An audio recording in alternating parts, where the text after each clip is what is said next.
On September the 11th, 2001, 19 militants associated with the extremist group Al-Qaeda hijacked 4 airliners and carried out suicide attacks against targets in the United States. 2 of the planes were flown into the towers of the World Trade Center in New York City. A 3rd plane hit the Pentagon just outside Washington, D.C., and the 4th plane crashed in a field in Pennsylvania. Over 3,000 people were killed during the attacks in New York City and Washington, D.C., including more than 400 police officers and firefighters. It was a clear Tuesday morning.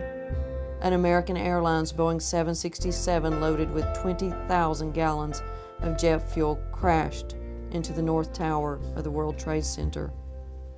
The impact left a gaping, burning hole near the 80th floor of the 110-story skyscraper. Instantly, hundreds of people were killed, hundreds more trapped. As the evacuation of the tower and its twin got underway, television cameras broadcasted live images of what people initially thought was an accident. Then, 18 minutes after the first plane hit, a second Boeing 767 United Airlines appeared out of the sky, turned sharply toward the World Trade Center, and sliced into the South Tower near the 60th floor.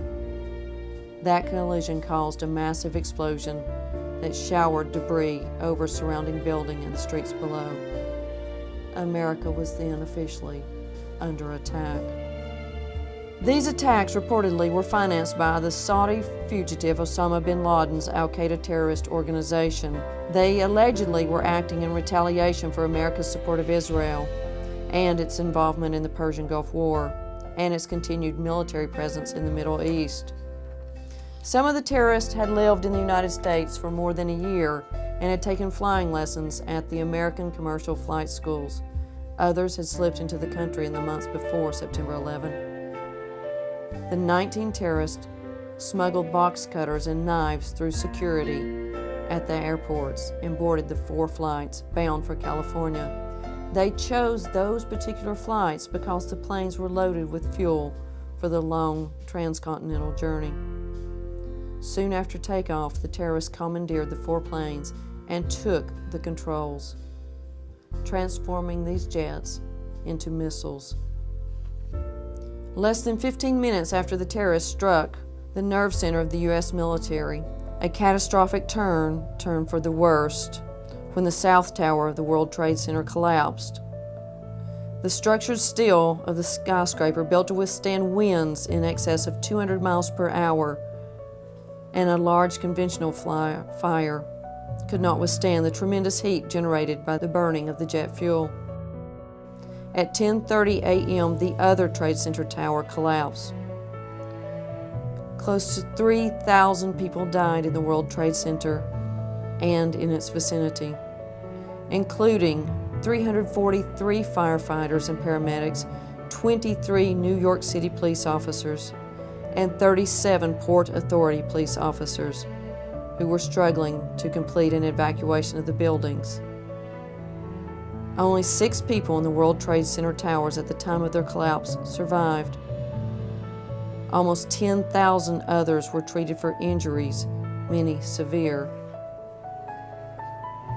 Meanwhile, a 4th California-bound plane, United Flight 93, was hijacked about 40 minutes after leaving Newark International Airport in New Jersey. The plane had been delayed in takeoff as passengers learned of the New York events via cell phone calls.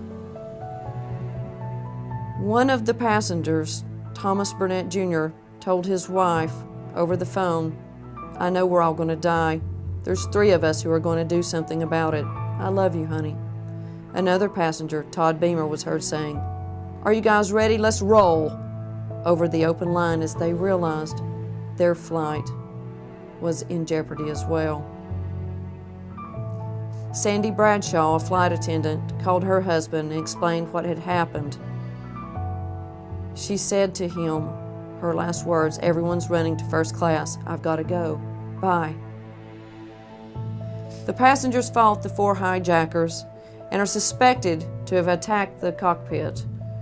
The plane flipped over, sped toward the ground, 500 miles per hour, crashing in a rural field in western Pennsylvania at 10:10 a.m. All 45 people aboard were killed.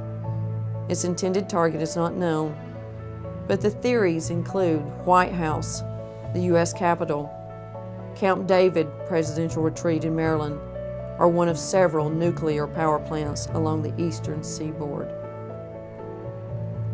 At 7 p.m. that evening, President George W. Bush, who had spent the day being shuttled around the country because of security concerns, returned to the White House.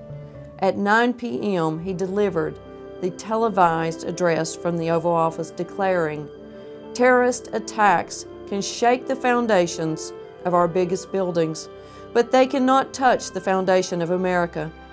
These acts shattered steel, but they cannot dent the steel of American resolve." In reference to the eventual U.S. military response, he declared, "We will make no distinction between the terrorists who committed these acts and those who harbored them." Terrorist acts have continued in our country, and those brave people still rise to keep our home the land of freedom because of the brave. God bless America. Long may it stand.